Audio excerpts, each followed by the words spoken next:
Hello बच्चों, good morning. आज की तारीख है 26 नवंबर 2024। आज के करंट अफेयर क्वेश्चन और लल्लन टॉप प्रश्नों में आप सभी का स्वागत है। बच्चों, आज हम देखेंगे 10 करंट अफेयर क्वेश्चन पूरी व्याख्या के साथ सॉल्व करेंगे और हर प्रश्न के नीचे 3 से 4 लल्लन टॉप प्रश्न रहेंगे जो कि कुछ महीने पुराने करंट अफेयर क्वेश्चन या फिर जीके जीएस प्रश्न हो सकते हैं। लास्ट में हम देखेंगे एग्जाम कैप्सूल, ठीक है। एग्जाम कैप्सूल क्वेश्चन सॉल्व करेंगे जिसमें आप सभी को 10 क्वेश्चन दिया जाएगा और इसके साथ एक्स्ट्रा पॉइंट भी रहेंगे। तो यहाँ से एग्जाम कैप्सूल में 10 क्वेश्चन रहेंगे, वो भी करंट अफेयर के रहेंगे, लेकिन कुछ पुराने करंट अफेयर होंगे जिसका हम फटाफट रिवीजन करेंगे क्वेश्चन और ऑप्शन के माध्यम से। यहाँ पे सिर्फ आपको जो है वन लाइनर क्वेश्चन रहेगा, यानी कि आंसर और क्वेश्चन डायरेक्ट दे दिया जाएगा, ठीक है। और ये 10 नए करंट अफेयर क्वेश्चन होंगे जिसको हम सॉल्व करेंगे पूरी व्याख्या के साथ। तो चलिए देखते हैं अपने 26 नवंबर के करंट अफेयर क्वेश्चन। पहला प्रश्न हमारा है, हाल ही में इसरो ने गगनयान मिशन के अंतरिक्ष यात्रियों के आकस्मिक स्थिति में सुरक्षित रिकवरी के लिए किससे समझौता किया है। यानी कि गगनयान मिशन के तहत जो भी अंतरिक्ष यात्री अंतरिक्ष में भेजे जाएंगे उनको पुनः वापस जो है सुरक्षित पृथ्वी पर लाने के लिए किस देश के साथ इसरो ने समझौता किया है। तो यह किया है ऑस्ट्रेलिया के साथ समझौता। ऑप्शन ए सही हो जाएगा। इसकी अगर व्याख्या देखें तो गगनयान मिशन यह लॉन्च कौन करेगा, तो इसरो लॉन्च करने वाला है। और गगनयान मिशन यह भारत का पहला मानवयुक्त अंतरिक्ष मिशन होगा और इसके तहत जो है 4 अंतरिक्ष यात्रियों को स्पेस में भेजा जाएगा। इसके बारे में हम लास्ट वाले क्वेश्चन में पूरी एक्सप्लेनेशन के साथ देखेंगे। अब बात कर लेते हैं कि जो ये 4 अंतरिक्ष यात्री अंतरिक्ष में भेजे जाएंगे उनको जो है सुरक्षित पृथ्वी पर लाने के लिए समझौता किसके साथ किया गया है। तो इसरो ने समझौता किया है ASA के साथ, यानी ऑस्ट्रेलियन स्पेस एजेंसी के साथ समझौता किया है। गगनयान मिशन जो लॉन्च किया जाएगा किस रॉकेट से लॉन्च किया जाएगा, तो LVM-3 रॉकेट से लॉन्च किया जाएगा। अब बात करते हैं इसरो की स्थापना कब हुई थी। तो इसरो की स्थापना 15 अगस्त 1969 को हुआ था। वर्तमान में इसरो के अध्यक्ष कौन है, तो एस सोमनाथ वर्तमान में इसरो के अध्यक्ष हैं। इसरो के जो अध्यक्ष हैं इनकी आत्मकथा का क्या नाम है, तो इनकी आत्मकथा का नाम है शेर जिसने चांदनी पी ली, इनकी आत्मकथा है। नेक्स्ट प्रश्न की अगर बात करें, EOS-08 यानी अर्थ ऑब्जर्वेशन सैटेलाइट, इसको जो है अगर पूछे कौन लॉन्च करने वाला है, इसरो लॉन्च करेगा किस रॉकेट से, तो SSLV-D3 रॉकेट से लॉन्च करेगा। अंतरिक्ष में जाने वाला पहला व्यक्ति कौन है, तो यूरी गागरिन है। और ये कहाँ का है, ये रूस का है। और पहली बार कब भेजा गया था, तो पहली बार अंतरिक्ष में मानव को भेजा गया था 12 अप्रैल 1961 को। नेक्स्ट प्रश्न हमारा है, क्रू 9 मिशन अगर पूछे किसने शुरू किया है, तो यह शुरू किया था नासा ने। और इस मिशन के तहत जो है कल्पना चावला जो भेजी गई हैं, सुनीता विलियम्स जो स्पेस में फंस गई हैं, उनको वापस लाने के लिए क्रू 9 मिशन के साथ किस एजेंसी ने समझौता किया है, तो स्पेस एक्स ने इसमें सहयोग करने की संभावनाएं व्यक्त करी है। लूपेक्स मिशन अगर पूछे किसने शुरू किया है, तो चांद के ध्रुव की अध्ययन करने के लिए लूपेक्स मिशन इसरो और जापान की जो स्पेस एजेंसी है जाक्सा, ये दोनों एक साथ काम करने वाली हैं। नेक्स्ट प्रश्न है, हाल ही में बंगाल की खाड़ी में बनने वाला चक्रवात फेंगल का नामकरण किसने किया है। तो चक्रवात फेंगल का नामकरण किसने किया है, सऊदी अरब ने किया है। इसकी अगर व्याख्या देखें तो चक्रवात फेंगल का नामकरण अगर पूछे किसने किया है, तो सऊदी अरब ने किया है। और चक्रवात फेंगल कहाँ आया है, तो यह बंगाल की खाड़ी में आया है। और चक्रवात आने का मतलब क्या होता है कि चक्रवात के केंद्र में जो है लो प्रेशर हो जाता है, ठीक है। चक्रवात मान लीजिए यहाँ पे बन रहा है तो इसके केंद्र में जो है लो प्रेशर, यानी कि हवाएं जो है बाहर से अंदर की तरफ आएंगी, जबकि जो प्रति चक्रवात होता है उसके केंद्र से हवाएं जो है कहाँ जाती हैं, बाहर जाती हैं, ठीक है। तो चक्रवात के केंद्र में कैसा प्रेशर होता है, तो लो प्रेशर होता है। और लो प्रेशर होने की वजह से भारी बारिश की भी संभावनाएं बन जाती हैं। और चक्रवात फेंगल से अगर पूछे किस राज्य में सबसे ज़्यादा बारिश की संभावनाएं करी जा रही हैं, तो तमिलनाडु में करी जा रही है। अभी जो है कुछ दिनों पहले दाना चक्रवात आया था, इसका नामकरण किसने किया था, तो कतर ने किया था। और ये दाना चक्रवात कहाँ आया था, तो बंगाल की खाड़ी में यानी BOB में आया था। और असना चक्रवात कहाँ आया था, तो यह अरब सागर में आया था। और इसका नामकरण किसने किया था, तो पाकिस्तान ने किया था। और नेक्स्ट कौन सा साइक्लोन आने वाला है, तो उसका नामकरण पहले से ही कर दिया गया है, तो उसका नामकरण किया गया है शक्ति। और इसका नामकरण किसने किया है, तो श्रीलंका ने किया है, ठीक है। ऑस्ट्रेलिया में जो चक्रवात आते हैं इसको क्या कहा जाता है, तो ऑस्ट्रेलिया में जो चक्रवात आते हैं इसको बिलीबिलीज कहा जाता है। रेमल चक्रवात का अगर पूछे नामकरण किसने किया है, तो रेमल चक्रवात का नामकरण किया था ओमान ने। तीसरा प्रश्न हमारा है, हाल ही में पीएम मोदी को Martin Luther king junior global peace award for minority upliftment से कहाँ सम्मानित किया गया है? तो आप सभी को इतना याद रखना है कि मार्टिन लूथर जूनियर ये अवार्ड अगर पूछे किसको दिया गया है तो पीएम मोदी जी को दिया गया है। और इन्हें यह अवार्ड किस देश के द्वारा दिया गया है? तो यूएसए के द्वारा दिया गया है। ऑप्शन डी हमारा सही हो जाएगा।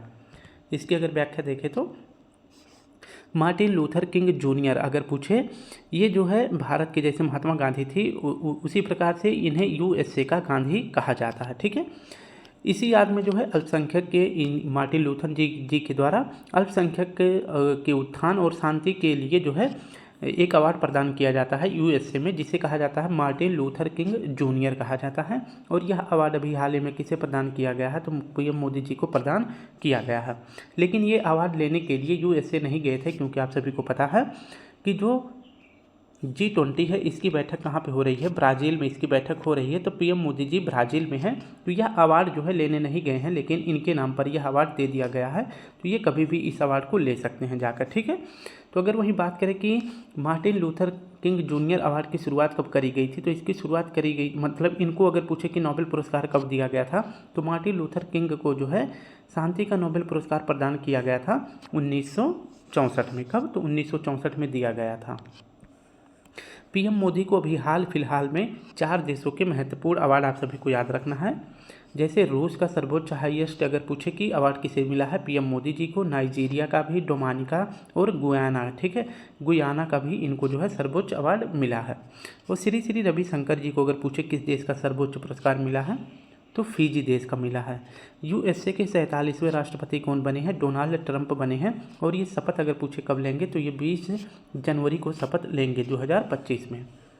भारत और यूएसए के बीच अगर पूछे कौन कौन से अभ्यास होते हैं, तो 3 अभ्यास याद रखना है, वज्र प्रहार, तर्कस अभ्यास और कॉप इंडिया।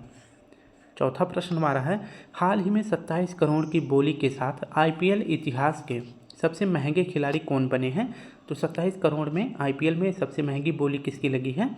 ऋषभ पंत की लगी है। और वहीं श्रेयस अय्यर की 26 पॉइंट कुछ करोड़ की लगी है। ठीक है, तो 26 करोड़ में कौन बिके हैं? श्रेयस अय्यर बिके हैं। लेकिन आईपीएल इतिहास में सबसे महंगे कौन बिक गए हैं? ऋषभ पंत। कितने में? 27 करोड़ में बिके हैं। आईपीएल 2025 यह कब स्टार्ट होगा? तो मार्च में यह स्टार्ट हो जाएगा। अभी जो है हाल ही में खिलाड़ियों की जो है नीलामी शुरू हो गई है, जिसमें ऋषभ पंत जो है सबसे महंगे बिके हैं। कितने में? तो 27 करोड़ रुपए में बिके हैं। और ऋषभ पंत को अगर पूछे किस टीम ने खरीदा है, तो लखनऊ सुपर जायंट ने खरीदा है। वहीं पूछे दूसरे नंबर पर सबसे महंगे कौन बिके हैं, तो श्रेयस अय्यर बिके हैं, और ये 26.75 करोड़ रुपए में बिके हैं। और इनको अगर पूछे किस टीम ने खरीदा है, तो पंजाब ने खरीदा है। ठीक है, नेक्स्ट पर बात करते हैं T20 वर्ल्ड कप 2024 पुरुष वाला विजेता कौन बना था? तो फाइनल मैच भारत और अफ्रीका के बीच में खेला गया था। इसमें भारत जो है T20 वर्ल्ड कप 2024 जीत जाता है और दक्षिण अफ्रीका इसमें उप विजेता बनता है। इसका आयोजन अगर पूछे कहाँ किया गया था, तो इसका आयोजन किया गया था यूएसए और वेस्ट इंडीज में किया गया था। वहीं पूछे कि महिला T20 2024 अगर पूछे इसका आयोजन कहाँ किया गया था, तो इसका आयोजन पहले कहाँ किया जाना था? तो बांग्लादेश में इसका आयोजन किया जाना था। लेकिन वहाँ पे भगदड़ हो जाने के कारण, आपसी विद्रोह हो जाने के कारण T20 वर्ल्ड कप महिला वाला इसका आयोजन किया गया है, यूएई में किया गया था। फाइनल में न्यूजीलैंड और दक्षिण अफ्रीका के बीच खेला गया था। इसमें न्यूजीलैंड जो है विजयी बन जाता है और उप विजेता कौन बनता है? दक्षिण अफ्रीका बन जाता है। ठीक है, नेक्स्ट हमारा प्रश्न है, जो दूसरे क्रम का WPL यानी महिला प्रीमियम लीग हुआ था, इसमें विजेता कौन बना था? तो आरसीबी जीती थी। ये दूसरे क्रम की आरसीबी जीती थी। वहीं पूछे पहली बार जो है WPL किसने जीता था? तो मुंबई ने जीता था। किसने? मुंबई ने जीता था। आईसीसी हॉल ऑफ फेम में शामिल दूसरी भारतीय महिला कौन थी? तो नीतू डेविड थी। आईसीसी हॉल ऑफ फेम में शामिल दूसरी भारतीय महिला कौन थी? तो नीतू डेविड थी। और पहली भारतीय महिला अगर पूछे कौन है, तो पहली भारतीय महिला है डायना एडुल्जी। कौन है? तो डायना एडुल्जी हैं। ये आपको या नाम जो है याद रखना है। नेक्स्ट अगर प्रश्न की बात करते हैं, हाल ही में खाद्य जनित बीमारियों को राष्ट्रीय आपात किसने घोषित किया है? तो खाद्य जनित बीमारियों को राष्ट्रीय आपदा किसने घोषित किया है? दक्षिण अफ्रीका ने घोषित किया है। दक्षिण अफ्रीका अगर पूछे कि यहाँ के सीएम मतलब राष्ट्रपति कौन है, तो यहाँ के राष्ट्रपति है सिरिल रामाफोसा जी, यहाँ के राष्ट्रपति हैं। इन्होंने जो खाद्य जनित बीमारी होती है इसको जो है राष्ट्रीय आपदा घोषित कर दिया है। ऐसा बताया जा रहा है कि यहाँ पे जो है किसानों के द्वारा चूहे मारने के लिए जो दवाई यूज करी जाती थी जिस मतलब खाद्य पदार्थ पर, उस खाद्य पदार्थ को बच्चों ने खा लिया और बच्चों की मौत हो गई। ठीक है, तो चूहा मारने के लिए कौन सी दवा का प्रयोग यहाँ किया गया था? तो टेरूबुफोस का प्रयोग किया गया था, जिसकी वजह से बच्चों की मौत हो गई है। और इसलिए जो है खाद्य जनित बीमारियों को राष्ट्रीय आपदा किसने घोषित कर दिया है? दक्षिण अफ्रीका ने घोषित कर दिया। ठीक है, और यहाँ के राष्ट्रपति अगर पूछे कौन है तो सिरिल रामाफोसा जी हैं। नेक्स्ट अगर बात करते हैं कि a long walk to freedom पुस्तक किसकी है? तो यह नेल्सन मंडेला जी की पुस्तक है। इनका अगर पूछे जन्मदिन कब मनाया जाता है तो 18 जुलाई को मनाया जाता है इनका जन्मदिन। नेक्स्ट अगर बात करते हैं कि संविधान संशोधन प्रक्रिया कहाँ से लिया गया है? तो यह दक्षिण अफ्रीका से लिया गया है। लू को प्राकृतिक आपदा घोषित करने वाला राज्य कौन सा है? मध्य प्रदेश है। डेंगू को प्राकृतिक आपदा घोषित करने वाला राज्य कौन सा है? तो कर्नाटक है। नेक्स्ट हमारा प्रश्न है छठा, हाल ही में सार्वजनिक परिवहन के लिए पहली बार ग्रीन हाइड्रोजन बसें कहाँ प्रारंभ हुई हैं? तो सार्वजनिक परिवहन के लिए ग्रीन हाइड्रोजन बसें कहाँ प्रारंभ हुई हैं? लद्दाख में हुई हैं। इसकी अगर व्याख्या देखें तो सार्वजनिक परिवहन के लिए पहली बार ग्रीन हाइड्रोजन बसें कहाँ प्रारंभ हुई हैं? तो यह प्रारंभ अगर पूछे कहाँ हुई है तो लद्दाख में हुई हैं। और इसको लॉन्च अगर पूछे, जो ये ग्रीन हाइड्रोजन बसें हैं इसको लॉन्च किसने किया है? तो इसको एनटीपीसी के द्वारा लॉन्च किया गया है। इसका उद्घाटन अगर पूछे किसने किया है तो इसका उद्घाटन किया है मनोहर लाल खट्टर जी ने, जो कि वर्तमान में आवासीय और शहरी मंत्रालय के मंत्री हैं। ठीक है, तो पहली बार ग्रीन हाइड्रोजन बसें कहाँ प्रारंभ की गई हैं? सार्वजनिक परिवहन के अंतर्गत। ठीक है, तो यह प्रारंभ की गई हैं लद्दाख में।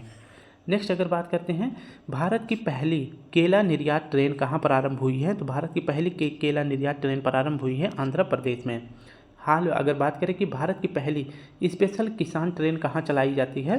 तो यह चलाई जाती है बिहार से बिहार से महाराष्ट्र के बीच में। तो बिहार का स्टेशन हो जाएगा दानापुर से। ठीक है, भारत का पहला एनालॉग मिशन, यानी कि जो अंतरिक्ष यात्री हैं उनको अंतरिक्ष में जब भेजा जाएगा उनको अंतरिक्ष में जैसा फील होगा उसी तरह का फील कराने के लिए पहला एनालॉग मिशन इसरो ने कहाँ शुरू कर दिया है? तो यह लेह में शुरू कर दिया है। लेह जो यानी कि लद्दाख की राजधानी में। वर्तमान में अगर पूछे लद्दाख में कुल कितने ज़िले हैं? तो कुल 7 ज़िले हैं। भारत का सबसे बड़ा राष्ट्रीय उद्यान अगर पूछे कौन सा है? तो हेमिस राष्ट्रीय उद्यान है। और यह किस राज्य में है? तो यह लद्दाख में है। जम्मू कश्मीर केंद्र शासित प्रदेश के पहले मुख्यमंत्री कौन बने हैं? तो केंद्र शासित प्रदेश जम्मू कश्मीर के पहले मुख्यमंत्री बने हैं उमर अब्दुल्ला जी बने हैं। नेक्स्ट प्रश्न की बात करें 7वां, हाल ही में राष्ट्रीय गोपाल रत्न पुरस्कार 2024 के तहत सर्वश्रेष्ठ डेयरी किसान के पुरस्कार से सम्मानित रेणु का संबंध किससे है? तो रेणु जी का संबंध किस क्षेत्र से है जिन्हें राष्ट्रीय गोपाल रत्न पुरस्कार के तहत सर्वश्रेष्ठ डेयरी किसान के पुरस्कार से सम्मानित किया गया है? तो रेणु जी का संबंध हो जाएगा हरियाणा से। ऑप्शन ए हमारा सही हो जाएगा। 26 नवंबर को 2 दिवस मनाए गए हैं। ये आपको याद रखना है। एक तो मनाया गया है संविधान दिवस। ठीक है, संविधान दिवस अगर पूछें कब मनाया जाता है तो 26 नवंबर को मनाया जाता है। और 26 नवंबर को ही राष्ट्रीय दुग्ध दिवस मनाया जाता है। और इसी याद में राष्ट्रीय दुग्ध दिवस की याद में राष्ट्रीय गोपाल रत्न पुरस्कार 2024 प्रदान किया गया है। ये कहाँ प्रदान किया गया है? तो मानिक साह सेंटर दिल्ली में यह अवार्ड वितरित किए गए हैं, जिसमें प्रदान किया गया है। अगर पूछे यह अवार्ड कौन प्रदान करता है तो पशुपालन और डेयरी मंत्रालय के मंत्री राजीव रंजन जी ने यह अवार्ड प्रदान किया है दिल्ली से। ठीक है, और इसमें पूछे कि किसे दिया गया है तो यह अवार्ड वितरित किया गया है 3 लोगों को, जिसमें रेणु जी को दिया गया है। ये कहाँ की हैं? झज्जर हरियाणा की हैं। और इनको जो है 5 लाख रुपए का इसमें पुरस्कार दिया गया है। और दूसरे हैं देवेंद्र सिंह तोमर, ये कहाँ के हैं? मध्य प्रदेश के हैं। इनको 3 लाख रुपये का यह पुरस्कार दिया गया है। जबकि बात करें सुरभि, ये कहाँ की हैं? उत्तर प्रदेश की हैं। इन्हें जो है 2 लाख रुपए का पुरस्कार दिया गया है। ठीक है, तो ये आपको याद रखना है। राष्ट्रीय गोपाल रत्न पुरस्कार 3 लोगों को दिया गया है, रेणु, देवेंद्र और सुरभि जी को। ठीक है, नेक्स्ट अगर बात करते हैं मिस यूनिवर्स 2024 कौन बनी है? तो मिस यूनिवर्स बनी है विक्टोरिया केजर। और ये किस देश की हैं? तो ये डेनमार्क की हैं। कहाँ की? डेनमार्क की हैं। राष्ट्रीय गोपाल मिशन की शुरुआत अगर पूछे कब करी गई है तो इसकी शुरुआत करी गई है 2014 में। जल संरक्षण के लिए सर्वश्रेष्ठ राज्य का पुरस्कार किसे मिला है? तो उड़ीसा को मिला है पहले नंबर पर। दूसरा नंबर अगर पूछे किसका है तो गुजरात का दूसरा नंबर है। और तीसरा नंबर पूछे किसका है तो तीसरा नंबर यूपी का है। सर्वश्रेष्ठ कृषि राज्य का पुरस्कार किसे मिला है? तो महाराष्ट्र को मिला है। वहीं पूछे सर्वश्रेष्ठ बागवानी राज्य का पुरस्कार किसे मिला है? तो नागालैंड को मिला है। नेक्स्ट हमारा प्रश्न है 8वां, हाल ही में jobs and your door step A jobs diagnostic for young people in 6 states 6 status report किसने लॉन्च करी है? तो आप सभी को इतना याद रखना है, jobs and your door step. ये रिपोर्ट अगर पूछे किसके द्वारा लॉन्च किया गया है, तो WB यानी विश्व बैंक के द्वारा यह रिपोर्ट जारी किया गया है। इसकी अगर व्याख्या देखें तो jobs at your door step यानी नौकरी तुम्हारे द्वार, यह रिपोर्ट अगर पूछे कौन जारी करता है, तो WB यानी विश्व बैंक ने इसको जारी किया है। इस रिपोर्ट को पेश किसने किया है? तो इस रिपोर्ट को पेश किए हैं धर्मेंद्र प्रधान जी, जो कि वर्तमान में हमारे देश के शिक्षा मंत्री हैं, और इनके साथ साथ मनसुख मंडाविया जी ने भी इस रिपोर्ट को पेश किया है। और ये वर्तमान में कौन है? तो ये खेल मंत्रालय के मंत्री हैं। यह रिपोर्ट जो है अगर पूछे कितने राज्यों में पेश की गई है, तो 6 राज्यों में यह रिपोर्ट जारी करा गया है, जिसमें है हिमाचल प्रदेश, राजस्थान, केरला, मध्य प्रदेश, महाराष्ट्र और उड़ीसा। ये 6 राज्य हैं जहां पर jobs at your door step पे यह रिपोर्ट जारी करी गई है। इन राज्यों में बताया गया है कि यह रिपोर्ट जारी करने का उद्देश्य है कि युवाओं को नौकरी के अवसर उपलब्ध कराना, यानी कि जो युवा हैं उनके अंदर स्किल डेवलपमेंट करके उनको जो है नौकरी के अवसर उपलब्ध कराना इस रिपोर्ट का उद्देश्य है। ठीक है, जो कि 6 राज्यों में प्रस्तुत किया गया है धर्मेंद्र प्रधान और मनसुख मंडाविया जी के द्वारा। लेकिन अगर पूछे यह रिपोर्ट किसने प्रस्तुत करी है, रिपोर्ट कौन जारी करता है, तो रिपोर्ट जारी किया है विश्व बैंक ने। अगर पूछे विश्व बैंक का मुख्यालय कहाँ पे है, तो विश्व बैंक का मुख्यालय है वाशिंगटन DC में, और वर्तमान में WB यानी विश्व बैंक के अध्यक्ष कौन है, तो अजय बंगा जी हैं।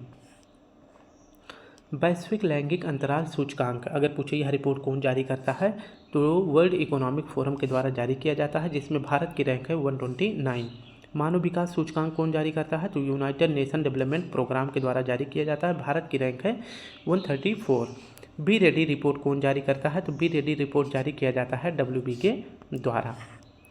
बहुराष्ट्रीय आयामी गरीबी सूचकांक, इसमें जो है अगर पूछे देश स्तर पर कौन जारी करता है, तो देश में जारी करता है नीति आयोग। लेकिन अगर पूछे यह वैश्विक स्तर पर कौन यह रिपोर्ट जारी करता है, तो UNDP के द्वारा यह रिपोर्ट जारी किया जाता है। 9वां प्रश्न हमारा है, हाल ही में नासा ने किस उपग्रह पर पानी के नीचे जीवन की जांच करने के लिए स्विम रोबोट विकसित किया है? तो नासा ने किसके लिए, तो पानी के नीचे जीवन की जांच करने के लिए स्विम रोबोट को विकसित किया है। और किस उपग्रह के नीचे जो है यह जीवन की संभावनाएं करी जा रही हैं, तो यूरोपा के लिए। ठीक है, तो यूरोपा उपग्रह के लिए स्विम रोबोट को जारी यानी विकसित किया गया है। इसकी अगर व्याख्या देखें तो स्विम रोबोट यह अगर पूछे विकसित किसने किया है, तो इसको विकसित किया है नासा ने। ठीक है, इसका उद्देश्य क्या है, तो इस रोबोट का उद्देश्य है पानी के नीचे जीवन की जांच करना, इसका उद्देश्य है। और यह अगर पूछे उपग्रह किसका है, तो यह उपग्रह यानी कि यूरोपा अगर पूछे किसका उपग्रह है, तो यह बृहस्पति का ग्रह है। ठीक है, बृहस्पति का उपग्रह है। ठीक है, तो पानी के नीचे ऐसी संभावनाएं व्यक्त की जा रही हैं कि जीवन हो सकता है, जीवन की संभावनाएं व्यक्त की जा रही हैं, और उसकी जांच करने के लिए स्विम रोबोट को नासा ने लॉन्च किया है यूरोपा उपग्रह के लिए। और जो ये यूरोपा उपग्रह है यह किसका उपग्रह है, तो बृहस्पति का उपग्रह है। नेक्स्ट देख लेते हैं फोबोस और डीमोस, यह किसके उपग्रह हैं, तो ये दोनों मंगल के उपग्रह हैं। टाइटन अगर पूछे सबसे बड़ा उपग्रह किसका है, तो शनि का है। लेकिन अगर पूछे बृहस्पति का यानी कि ब्रह्मांड, अगर पूछे कि सौरमंडल में सबसे बड़ा उपग्रह किसका है, तो बृहस्पति का है, उसका नाम क्या है, तो गैनीमीड है। क्या नाम है, तो गैनीमीड इसका नाम है। ठीक है, जो कि सौरमंडल का सबसे बड़ा उपग्रह है। हाल ही में बृहस्पति के किस उपग्रह पर ओजोन की खोज हुई है, तो कैलेस्टो उपग्रह पर। आंतरिक ग्रह कौन कौन से हैं, तो आंतरिक ग्रह है बुध, शुक्र, पृथ्वी, मंगल।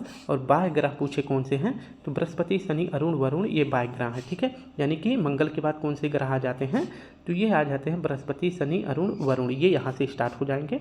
लेकिन मंगल और बृहस्पति यानी कि मंगल और यहाँ पे बृहस्पति हो जाएगा। मंगल और बृहस्पति के बीच में जो ये छोटे छोटे चट्टानी टुकड़े पाए जाते हैं, इन्हें क्या कहा जाता है, इन्हें क्षुद्र ग्रह कहा जाता है। क्या कहा जाता है, क्षुद्र ग्रह कहा जाता है। तो क्षुद्र ग्रह के जो पहले होते हैं, यानी कि हमारा सूर्य यहाँ पे होता है, तो क्षुद्र ग्रह के पहले जो 4 ग्रह होते हैं उनको आंतरिक ग्रह कहा जाता है, जिसमें बुध, शुक्र, पृथ्वी होते हैं। और क्षुद्र ग्रह के बाद के जो 4 ग्रह होते हैं, जिनमें बृहस्पति, शनि, अरुण और वरुण होते हैं, उन्हें बृहस्पति ग्रह कहा जाता है। आज का आखिरी प्रश्न देखते हैं, हाल ही में गुरु तेग बहादुर शहादत दिवस 2024 कब मनाया गया है, तो गुरु तेग बहादुर शहादत दिवस 2024 मनाया गया है 24 नवंबर को। ठीक है, ऑप्शन डी हमारा सही हो जाएगा। इसकी अगर व्याख्या देखें तो गुरु तेग बहादुर शहादत दिवस अगर पूछे कब मनाया जाता है, तो यह 24 नवंबर को मनाया जाता है। ये सिख धर्म के अगर पूछे किस नंबर के गुरु हैं तो 9वें नंबर के ये गुरु हैं। और अंतिम गुरु कौन थे सिख धर्म के, तो गुरु गोविंद सिंह जी थे। ये 10वें क्रम के और अंतिम गुरु थे।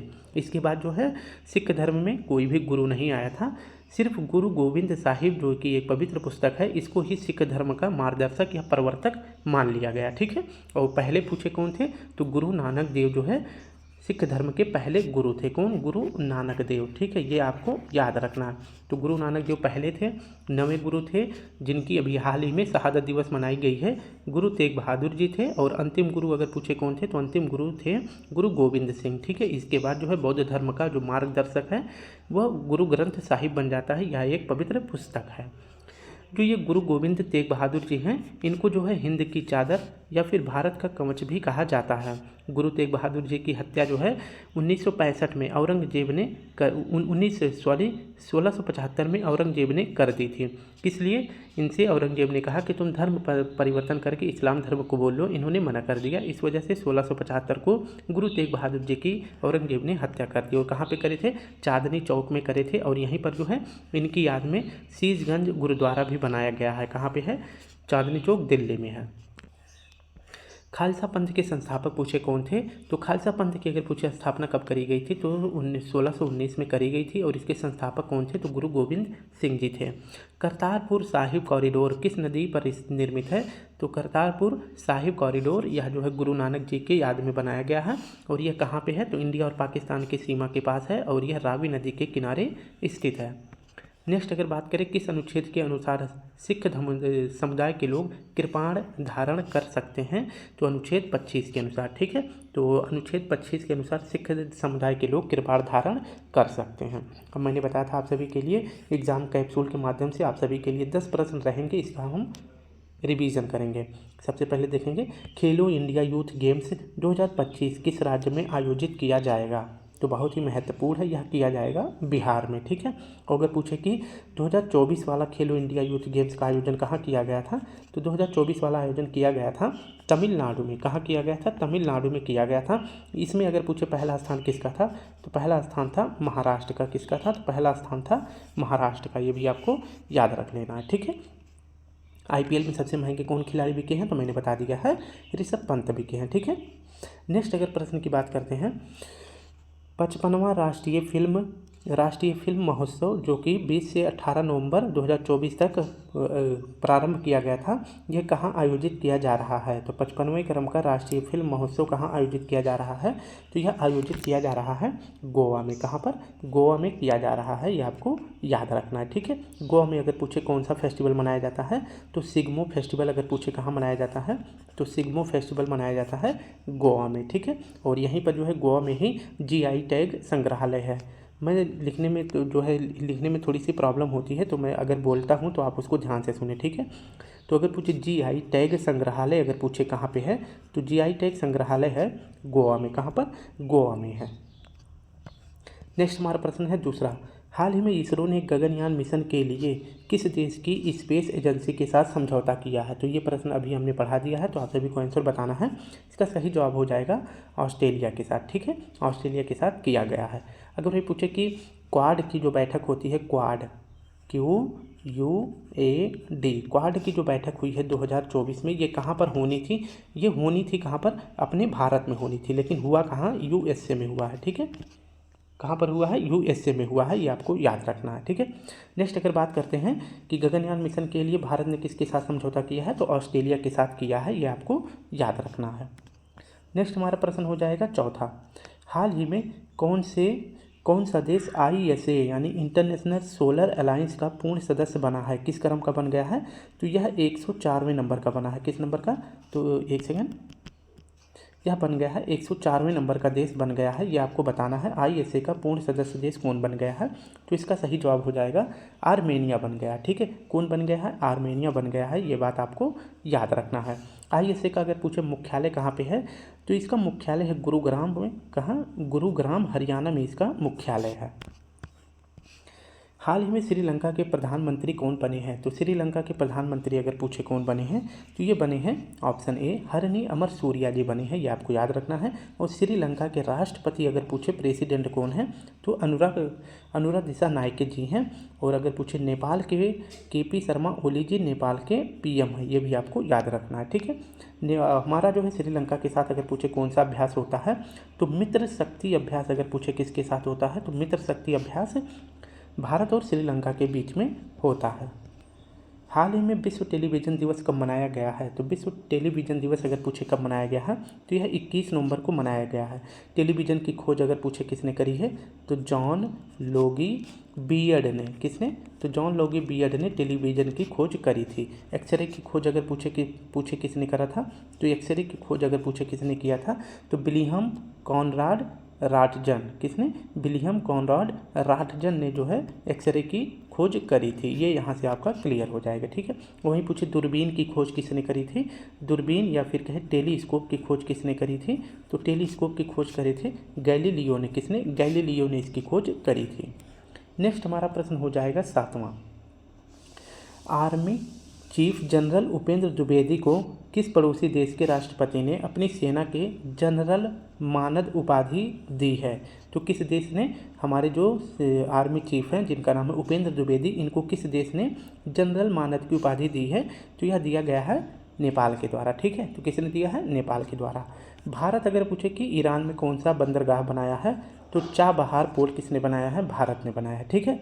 अगर वहीं पूछे कि नेपाल की जो पर्यटन राजधानी है, नेपाल की पर्यटन राजधानी, ये क्वेश्चन पूछा गया था, तो नेपाल की पर्यटन अगर राजधानी पूछे का क्या नाम है तो इसका नाम है पोखरा। क्या नाम है? तो इसका नाम है पोखरा, ये आपको याद रखना है। नेक्स्ट प्रश्न की बात करते हैं। प्रश्न है 8वां। सर्वश्रेष्ठ समुद्री राज्य का पुरस्कार किसे प्रदान किया गया है? तो मैंने कल भी बताया था ये प्रश्न। तो सर्वश्रेष्ठ समुद्री राज्य का पुरस्कार किसे दिया गया है? केरल को दिया गया है। वहीं पूछे कि समुद्री जिला का पुरस्कार किसे दिया गया? अगर जिला का पूछे किसे दिया गया है तो कोल्लम को दिया गया है। किसे? तो कोल्लम को दिया गया है। और ये जिला अगर पूछे किस राज्य में है तो ये भी केरल में है, ठीक है। और वहीं पूछे कि यूनियन टेरिटरी में समुद्री यूनियन टेरिटरी का अवार्ड किसे दिया गया है समुद्र में सर्वश्रेष्ठ का? तो यह दिया गया है जम्मू एंड कश्मीर को, ठीक है। तो जम्मू और कश्मीर को दिया गया है, ये आपको याद रखना है, ठीक है। नेक्स्ट प्रश्न की बात करते हैं। प्रश्न हमारा है 9वां। हाल ही में टेस्ट किए गए दुनिया के सबसे ताकतवर रॉकेट का नाम क्या है? तो दुनिया का सबसे ताकतवर रॉकेट का नाम हो जाएगा स्टारशिप। ऑप्शन बी हमारा सही हो जाएगा, ये आपको याद रखना है। नेक्स्ट हमारा प्रश्न है। हाल ही में इसरो के GSAT-N2 कम्युनिकेशन सैटेलाइट को किस कंपनी के रॉकेट फाल्कन 9 से लॉन्च किया गया है? तो इसरो का जो GSAT-N2 है यह कैसा है? तो यह एक कम्युनिकेशन सैटेलाइट है। इसको लॉन्च अगर पूछे किससे किया गया है तो फाल्कन 9 रॉकेट से लॉन्च किया गया है।